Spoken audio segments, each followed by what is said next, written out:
อาตมานึกถึงหลวงปู่รูปหนึ่งก็คือหลวงปู่มหาศิลาแล้วเว้าถึงเรื่องสงครามตั้งแต่ปีที่แล้วมาย้อนเบื้องปัจจุบันนี่ก็น่าคิดเลยโยมอันนี้เสือก็ได้บ่เสือก็บ่เป็นหยังก็ถือว่าอาตมาเว้าสู่ฟังหลวงปู่มหาศิลานี่เพิ่นบอกไว้ว่าเมื่อสงครามนี่แขกร่วมตัวกันนี่สงครามกับชาติตะวันตกมันสิเกิดเพศภัยอยู่4อย่างหนึ่งก็คือสิมีน้ำท่วมครั้งใหญ่เกิดขึ้นในโลกเพราะว่าผืนแผ่นดินนี่ถูกแรงระเบิดผืนแผ่นดินก็สิสุดน้ำม้วนมหาศาลนี่ก็สิลงยังหลุมนั้นแล้วก็สัตว์ผู้คนบ้านเฮือนราษฎรนี่สร้างความพินาศให้แก่ประชาชนในโลกข้อที่2สิเกิดเพศภัยโรคระบาดอาตมาก็นึกขึ้นว่าคำว่าโรคระบาดนี่ก็คือโรคที่มนุษย์สร้างขึ้นเองก็คืออาวุธชีวภาพมาสงครามกันเฮ็ดให้ประชาชน2ฝ่ายล้มเจ็บล้มตาย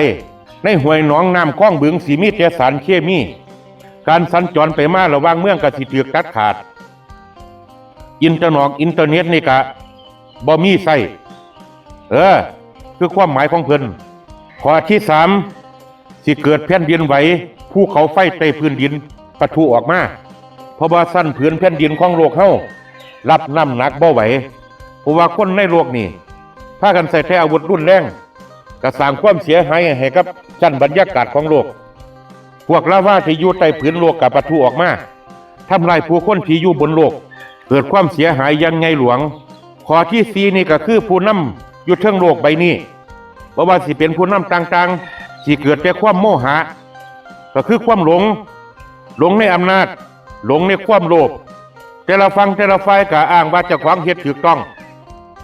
ไปเข้ายึดทรัพยากรของประเทศนั้นว่าเจ้าของเฮ็ดถูกต้องประเทศใหญ่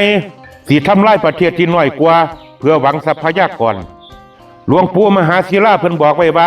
ชาติไทยของเฮาโชคดีอีหยังฮู้จักบ่เพราะว่าประเทศไทยเฮาดินดำน้ำซุมผืนแผ่นดินอุดมสมบูรณ์ปลูกหยังก็ขึ้นเป็นอาหารคั่วโลกเขาว่าแล้วกับประเทศไทยของเฮา